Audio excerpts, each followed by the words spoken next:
Welcome to the Farm Stand Kitchen. My name is Rebecca, and today we are making the humble but delicious shepherd's pie. We're going to go ahead and get started. What I have in the pan here is 1.5 pounds of ground beef. Now I happened to use ground sirloin today, and what I did is put just 1 tablespoon of butter right here in the center, and then put 1.5 pounds of the ground beef in here. And all I did was just saute this up. Now, you don't want to work with this a lot. You kind of want to leave it in some bigger chunks and then kind of go ahead and mash those out just a little bit. But you want to leave it a little chunkier than, you don't want to, we're not using this for sandwiches. So we just want to leave it a little bit bigger pieces, our ground beef. So that's what we have here. 1.5 pounds of ground beef, 1 tablespoon of butter, and that's what we have. So let's go to our next steps now. We're going to add 2 tablespoons of flour. We're going to add that right here to our ground beef.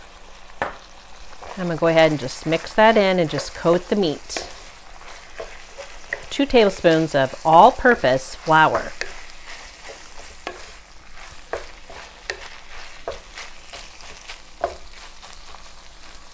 The next thing we're going to do is we're going to add some vegetables to this. Now, I need to tell you that this shepherd's pie recipe is, it's easier. It's a easier recipe, so we're going to use some frozen vegetables today.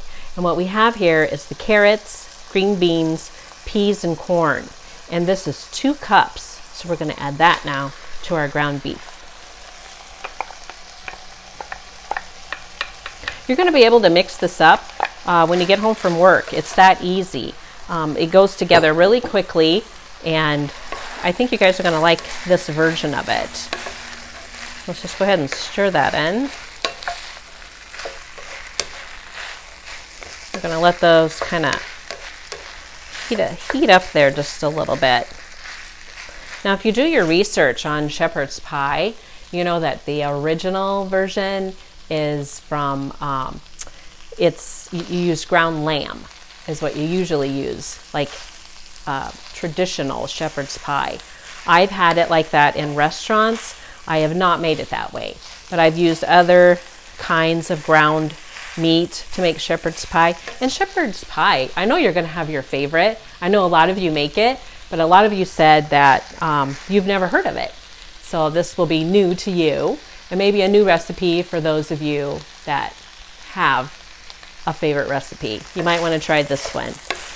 All right, so you just want to stir that around so you get those vegetables warmed up.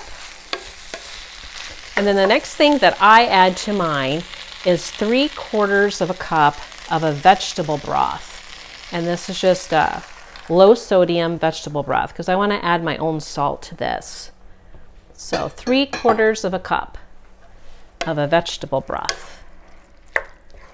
We'll just go ahead and stir that in there.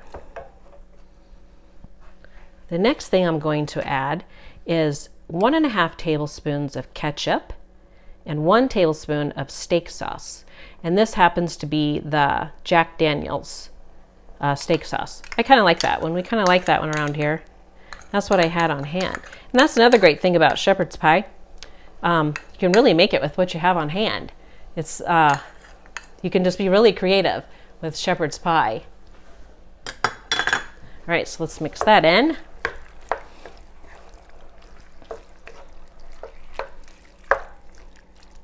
Okay. Now I'm going to add just a teaspoon of salt. I'm going to add a few grinds of pepper.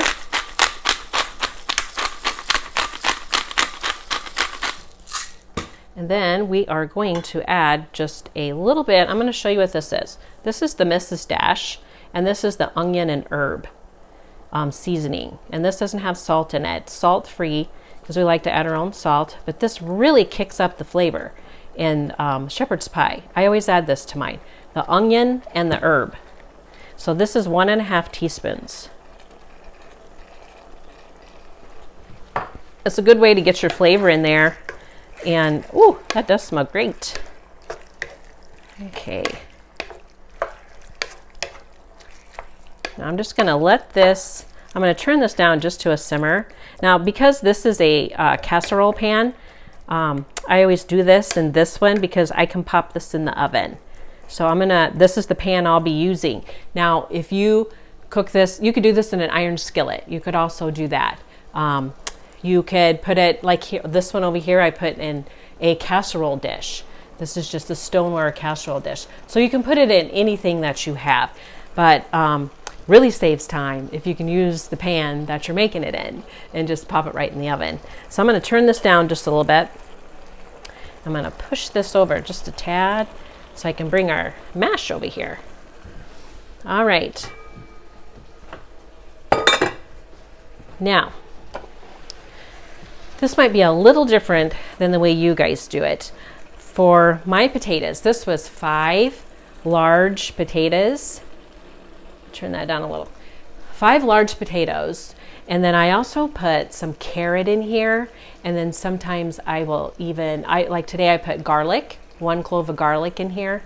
And if you even have a parsnip, that's a root vegetable, parsnip is also good to do that. So I kind of amp up my root vegetables and my mash that goes on top. You don't have to do that. You could just make a basic mashed potato. But you want to use like about 5 or 6 large potatoes is what you need. So I've already cooked these. So we're gonna go ahead and mash them up.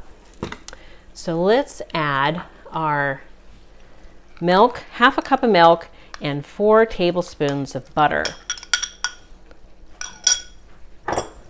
We're going to add just a little bit of salt, probably 1/2 teaspoon. We're going to save these here for the end. So I'm going to go ahead and just mix these up.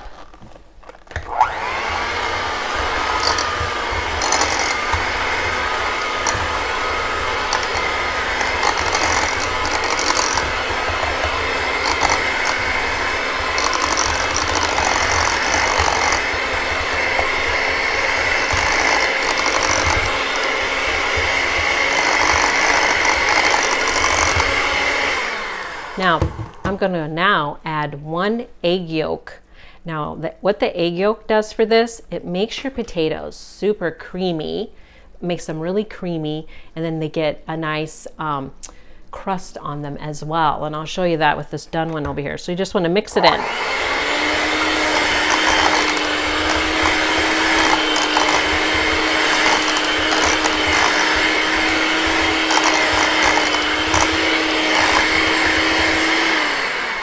That there is good enough.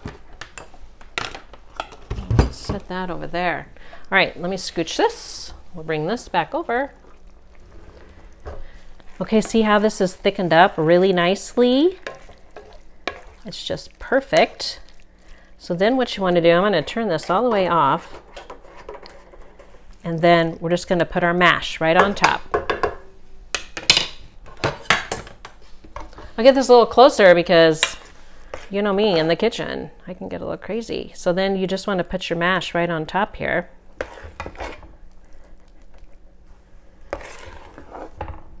This is always a great way to get my kids to eat vegetables because I could kind of sneak them in the mashed potatoes because everybody likes mashed potatoes.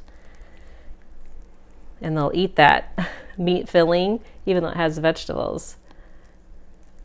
So you just want to put your mash on top. And then you just want to pop this in a 400-degree oven for about 30 minutes. And that is going to do the trick there. And when it comes out, let me bring this one down. I think this one's cool enough for me to touch now. Yeah. Okay. So see there, isn't that gorgeous? Just makes you want to just dig into it, and we're going to dig into it. Let me get my spoon over here. Okay, shepherd's pie.